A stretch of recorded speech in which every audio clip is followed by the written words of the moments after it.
한 달 전에 본문을 택해서 이제 주보에 올리게 되는 겁니다. 그런데 하나님이 이 날을 알고 정해주신 것처럼 오늘 본문이 성소에서 흘러나오는 생명수에 관한 내용입니다. 하나님의 축복이, 하나님이 주신 회복이 예배당에서 흘러나와 넘쳐 세상으로 흘러가는 것입니다. 이스라엘이 무너지고 어두운 역사에서 에스겔 선지자는 이스라엘이 어떻게 회복되는지 비전을 보았습니다. 성소에서 흐르는 물이 생명의 강을 이루고 바다를 살리고 땅과 천하 만물 생명을 공급해서 생명의 회복의 역사가 이렇게 이루어지는 내용이 오늘 말씀입니다. 생명의 회복과 하나님의 축복이 성소에서 시작되는 겁니다. 성경에서 회복의 역사를 하나님이 주실 때 가장 많이 나오는 것이 물에 대한 얘기예요. 물, 그리고 빛, 그리고 바람입니다.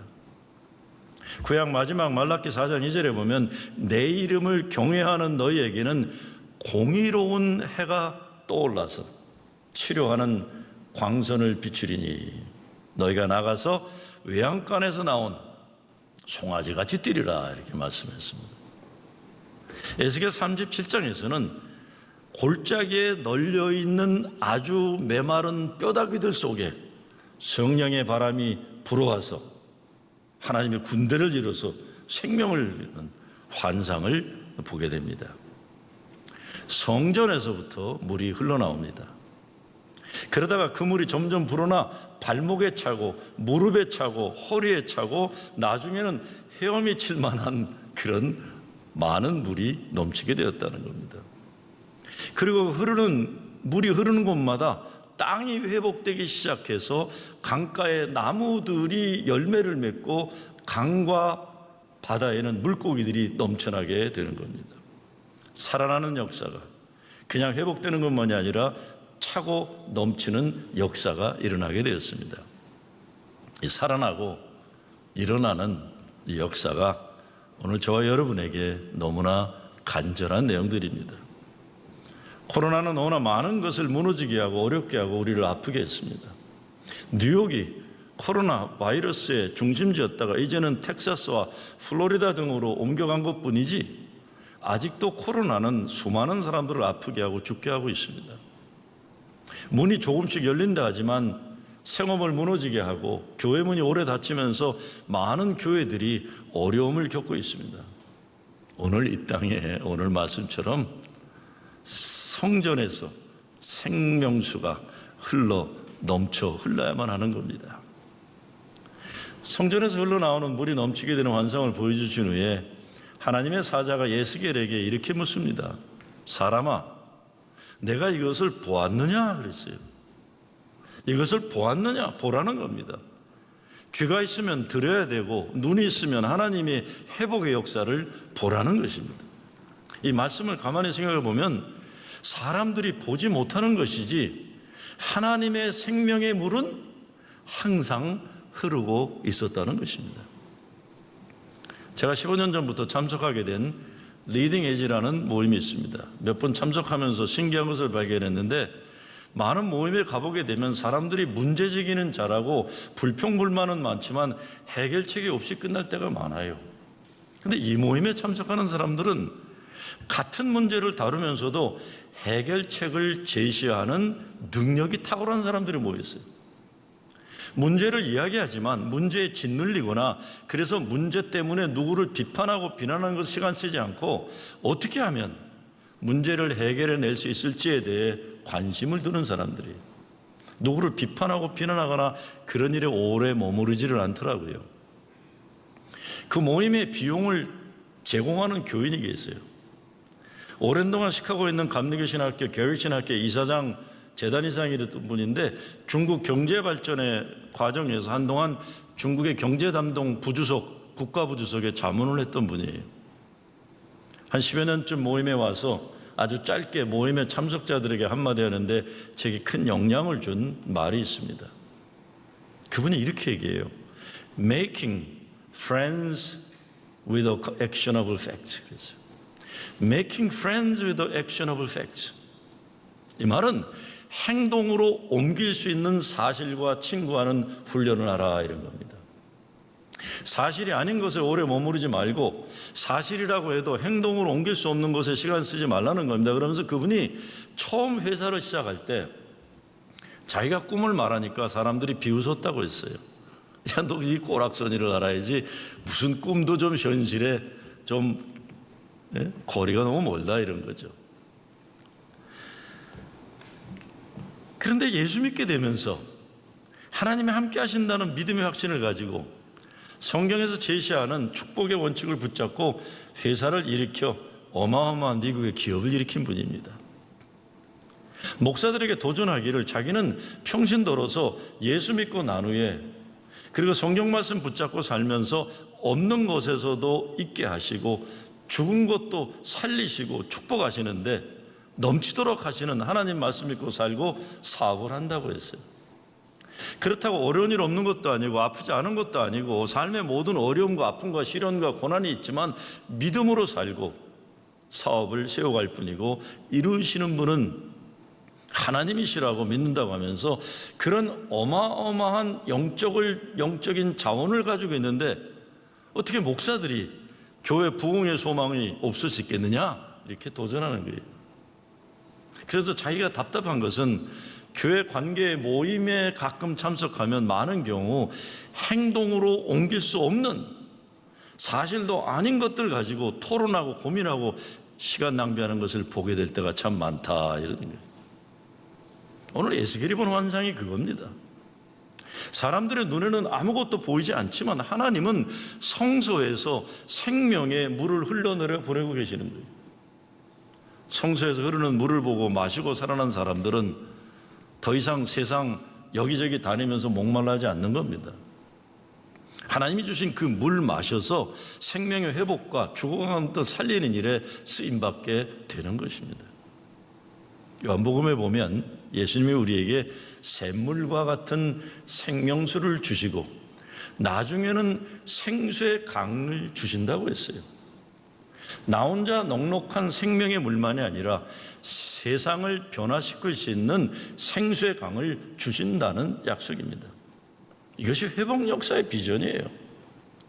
우리의 내면에서 샘물이 솟아나다가 결국에는 이 생수의 강이 되어서 세상으로 흘려 보낸다 이런 것입니다.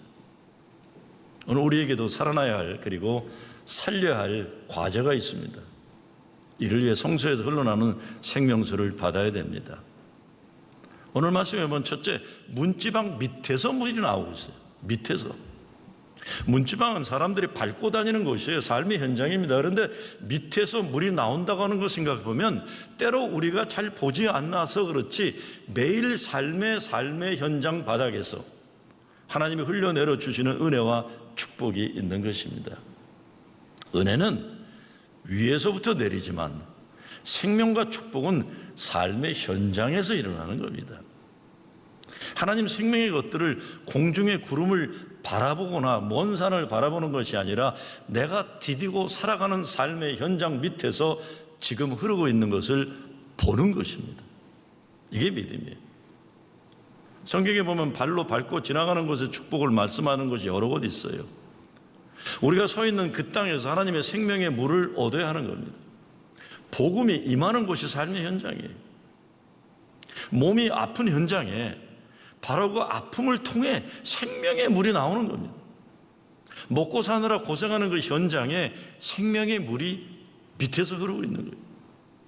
물은 생명의 복음이에요. 예수 그리스도 사랑과 생명의 복음이 우리가 서 있는 밟고 있는 그 땅에서 일어나는 하나님의 역사라는 겁니다. 요즘 언론에 보면 코로나 사태 이후에 교회 교인들이 오지 않고 경기가 어려워지니까 헌금이 거의 50% 정도 줄었다고 하기도 합니다. 실제 재정적으로 어려운 교회들이 많아 문 닫아야 할 것이에요. 교인들 생업도 어려워졌으니까 교회도 어려워지지 않을 수 없는 겁니다. 얼마 전에 어느 언론사에서 교계 현황을 알아본다고 제게 헌금이 얼마나 줄었는지 물어봤어요. 제가 모른다고 그랬어요. 그거 그 사람들이 알아서 도움될 것도 아니고, 그런 거 신문에 기사가 된다고 해서 역사 발전에 도움될 것도 아니고, 의미 없는 지식에 답을 안 했습니다. 그런데 에스겔 37장에 보면 골짜기에 마른 뼈다귀들이 질비한 역사가 나와요.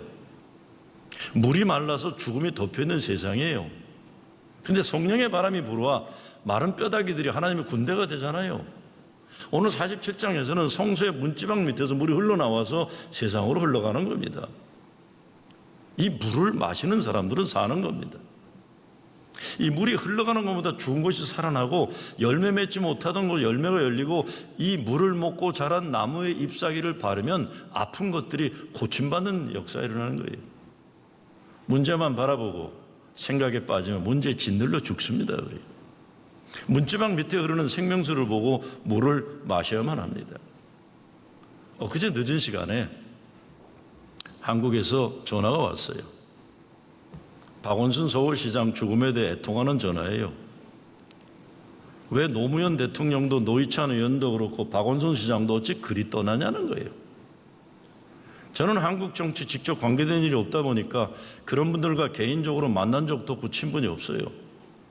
근데 저와 가까운 친구들이나 후배들은 한국에서 활동을 하니까 인간적인 관계도 있고 동지적인 깊은 애정이 있는 겁니다. 한탄과 탄식을 하는데 제가 뭐라 할 수 있는 일이 아니기 때문에 그냥 가만히 듣고만 있었어요. 또 오늘 이 말씀을 생각해 보면서 문지방 밑에 물이 흐르는데 어떤 삶의 아픔, 어떤 어려움, 어떤 어두움, 어떤 좌절, 어떤 잘못한 일, 어떤 죄진 것이 있어도 보이지 않는 곳에 흐르는 하나님의 생명의 물이 있는데, 이 생각했어요. 예수 믿는 사람들이 해야 하는 일은 이것입니다. 교회의 사명은 이것이에요. 우리가 해야 하는 일은 세상의 그 어떤 사람이라도 보이지 않는 곳에 흐르는 주님의 생명수가 있다는 걸 보여주는 게 우리의 사명이에요. 그래서 어느 누구라도 생명수를 마셔서 살게 하는 사명이 있는 것입니다. 사람을 살게 하는 것이 교회의 존재 목적이에요. 요한계시록 22장에 보면 또 저가 수정같이 맑은 생명수의 강을 내게 보이니 하나님과 및 어린 양의 보좌로부터 나서 만국을 소송시키기가 있더라 했어요. 하나님과 어린 양의 보좌에서 생수의 강이 솟아나는 거예요. 예수 그리스도의 피가 흘러 인류를 구원하는 보혈의 강이 되는 것입니다. 옛날 영화 배너 마지막 장면, 예수님이 십자가 주고 숨을 거두는데 피를 흘리는데 소낙비가 쏟아지면서 예수의 피가 나병에 걸려 죽어가던 예수의 어머니와 예수의 누이에게 내려와 깨끗하게 고쳐지는 게 마지막 장면입니다. 예수 보혈의 피가 죽어가는 생명을 살리는 겁니다. 생텍쥐페리가 어린 왕자에 쓴 어린 왕자 이런 말이 있습니다. 사막이 아름다운 건 그 어디엔가 온물이 숨겨져 있기 때문이다 그랬어요. 사막이 아름다운 건 그 어디엔가 온물이 숨겨져 있기 때문이다.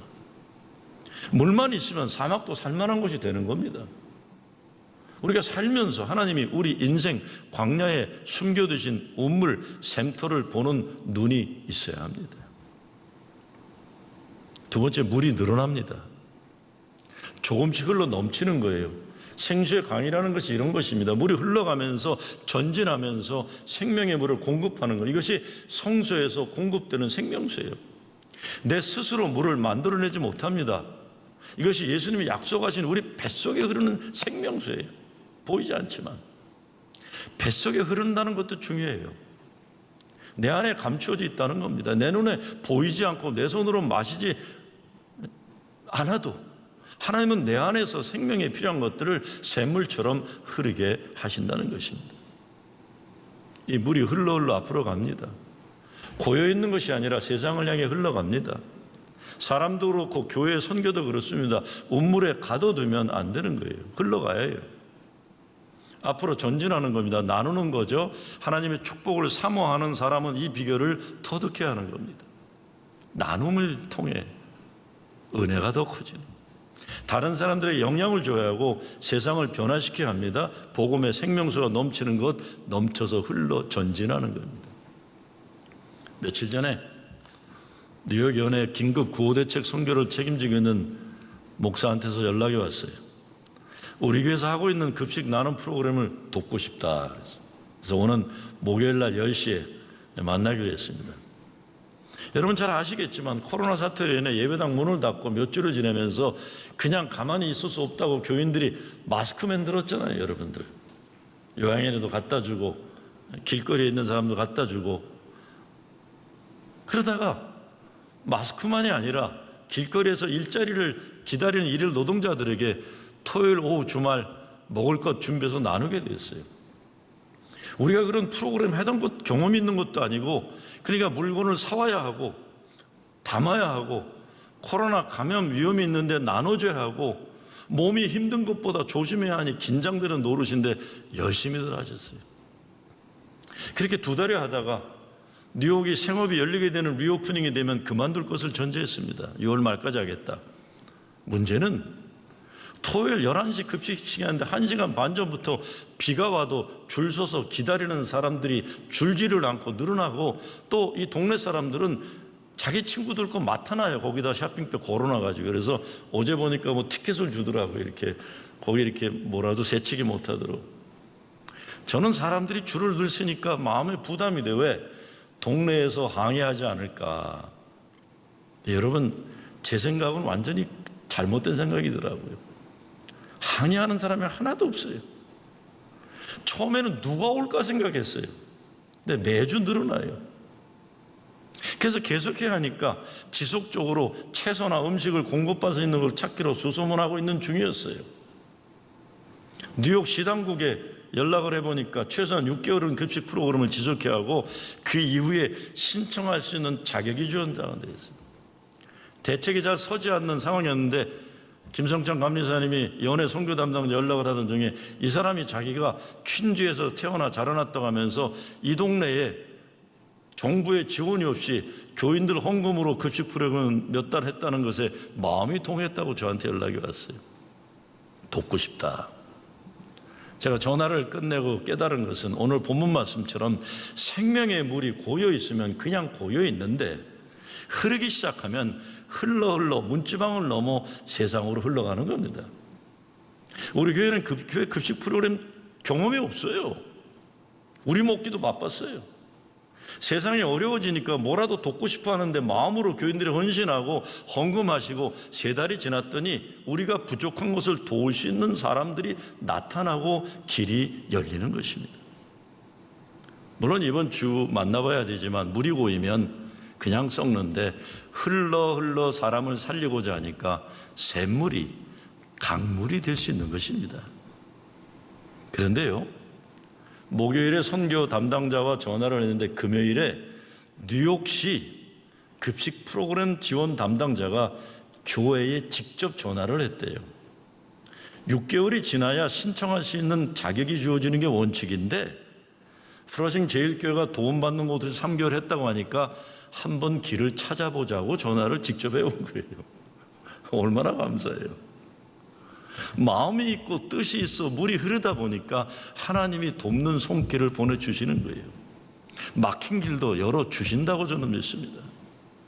물론 모두 만나봐야 하고 해봐야 하는 일이지만 뉴욕시 담당자가 직접 전화까지 해주는 것이 희망이 있는 거예요. 그런데 어제 저녁에 전화를 또 받았어요. 시 당국에서 프로싱 지역에 있는 노인들을 위해 7,000명을 일주일에 급식을 해야 되는데 그 급식을 할 수 있는 교회가 지역에 없다라고 연락이 왔어요. 제가 아니 갑자기 물이 열리니까 왜 이러나 그런데 일단 프로포즈를 보내라고 했는데 만약에 그것이 통과가 되면 우리가 일주일에 연세 드신 분들 7,000명을 식사 대접을 해야 되는 그 일도 이제 뭐 연구해 봐야 되겠죠. 만약 이 모든 일이 잘 해결돼서 정기적으로 급식 프로그램을 확장할 수 있다면 코로나 사태의 고난을 통해 하나님이 우리 교회에 선물로 주시는 이웃사랑의 선교의 장이 활짝 열리게 되는 것입니다. 여기에서 샘물에서 흐르던 물이 생수의 강에 물 흘러가는 시작이 되는 것이에요. 아직 갈 길이 멀다 하지만 여기까지라도 가능케 하신 하나님, 또 여러분 얼마나 자랑스럽고 감사한지 모릅니다. 신앙의 성숙의 과정도 그렇습니다. 처음에는 발목까지 하나님 은혜가 찰 거예요. 어떤 부흥사가 그러더라고요. 발목까지 물이 차는 교회는 예배 출석 성도다. 그런데 한 단계 나아가서 허리까지 물이 차는 교회는 허리를 굽혀서 헌신하고 섬기는 성도다. 나아가서 헤엄칠 정도에 이르는 교회는 성령이 충만해서 모든 일에 감사와 감동이 있고 은혜가 충만하다. 신앙 성장도 앞으로 전진하는 것이 좋은 것입니다. 물이 흘러 넘쳐 생명을 일으키는 변화의 역사가 일어나기 시작합니다. 요한복음 7장에 명절 끝날 곧 큰 날에 예수께서 가서 외쳐 가라사대 누구든지 목마르거든 내게로 와서 마시라. 나를 믿는 자는 성경의 이름과 같이 그 배에서 생수의 강이 흘러나리라. 이는 그를 믿는 자에 받을 성령을 말씀하는 것이죠. 배는 인간의 욕심을 채우는 것으로 성경은 항상 제시합니다. 그런데 예수님 생수의 강이 배에서 흘러나온다 그랬어요. 더 이상 자기 배 채우는 것 인생 목적이던 탕자와 같았던 삶에서 벗어나 생명을 살리는 일에 쓰임받는 거룩한 변화가 일어나는 것입니다. 내가 주는 물을 먹는 자는 영원히 목마르지 아니하리니 나의 주는 물은 그 속에서 영생하도록 솟아나는 샘물이 되리라 하시니 내 배에서 내 구원을 이룬 생명의 샘물이 나와요. 사람들은 보지 못하지만 나는 예수님 만나 삶이 변화된 구원받은 존재입니다. 요한에슬레가 감리교가 가장 중요하게 얘기하는 것으로 개인의 구원, personal conversion이 일어나는 거예요. 개인이 구원받는 거예요. 개인이 구원을 이룬 사람이 세상을 바꾸는 social transformation이 일으키는 거예요. 근데 세상을 바꾸기 전에 내 안에 흐르는 생명수를 내 가정에서 가족들과 내 사랑하는 친구들, 이웃들과 나누면서 가정이 변하고 내 주변에 변화의 역사가 일어나는 겁니다. 바다의 물이 소송함을 얻을지라 8절 말씀입니다. 죽었던 바다가 살아납니다. 성도가 예수님 복음의 생수를 마시면 그 가정이 살아나고 교회의 생수가 넘치면 세상이 살아나는 것이에요. 강물 속에 각종 생물이 생겼습니다. 9절이에요. 농사 추수가 풍요하게 되는 거예요. 강가의 어부들이 잘 되는 역사가 일어나고 과수원의 과실이 넉넉하게 열려요. 좌우 강가에는 각종 먹을 실과나무가 자라서 그 잎이 시들지 아니하며 실과가 끊이지 아니하고 달마다 새 실과를 맺으리니 그 물이 성소로 말미암아 나오니라. 그래서 병고침의 역사가 일어나는 겁니다. 사람이 능히 건너지 못할 강이라면서 4번을 시도했다고 그랬어요.